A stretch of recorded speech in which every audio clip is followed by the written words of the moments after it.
আজি গোটেই ভাৰতবৰ্ষতে উদযাপন কৰা হৈছে 63 সংখ্যক পবিত্ৰ শিক্ষক দিৱস আৰু এই শিক্ষক দিৱসৰ লগত সংগতি ৰাখি আমি কাজিপাৰা ক্লাব নলবাৰী জিলাৰ মুলাৰকুছিত অৱস্থিত এই কাজিপাৰা ক্লাবে প্ৰত্যেক বছৰে শিক্ষক দিৱস পালন কৰি আহিছো।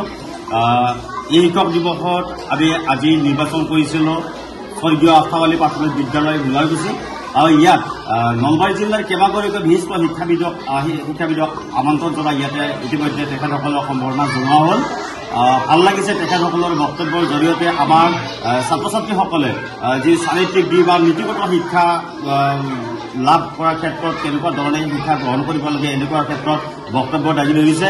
আৰু আমি প্ৰাথমিক বিদ্যালয় এইকাৰণে আজি প্ৰাথমিক বিদ্যালয় আজি শিক্ষক দিৱস যি মনস্থ কৰিছোঁ যে এখন বিদ্যালয়ত নলবাৰী জিলাৰ কেইবাগৰাকীও শিক্ষাবিদক এখন প্ৰাথমিক বিদ্যালয়ত সম্বৰ্ধনা জনাব লাগিব এনেকুৱা ধৰণৰ মানসিকতা হোৱাৰ কাৰণ এইটোৱে যে আমাৰ প্ৰাথমিক পৰ্যায়ৰ পৰাই শ্ৰদ্ধাৰ শিক্ষাগুৰুসকলক কেনেকুৱা ধৰণে শ্ৰদ্ধা জনাব লাগে সন্মান কৰিব লাগে এইটো আচলতে সমাজখনত প্ৰায় লুপ্ত হোৱা পৰিলক্ষিত হৈছে।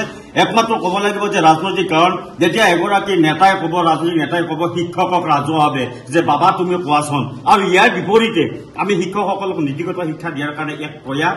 আৰু বিশ্বৰ বহু দেশ আছে যি দেশত পুলিচ প্ৰশাসন নাথাকে, কেৱল মাত্ৰ আইন ব্যৱস্থা হাতত থাকে শিক্ষকৰ, আৰু এই শিক্ষকৰ মাদকতা আচলতে বুজ লওক অভিভাৱক অভিভাৱিকা আৰু ছাত্ৰ ছাত্ৰীসকলে। আৰু এই মানসিকতাৰে আমি কাজিপাৰা ক্লাবে প্ৰত্যেক বছৰে শিক্ষক দিৱস আয়োজন কৰিছোঁ। আজি সঁচাকৈ ভাল লাগিছে, বিদ্যালয়ৰ সহযোগিতা পাইছোঁ, পৰিচালনা কমিটিৰ সহযোগিতা পাইছোঁ।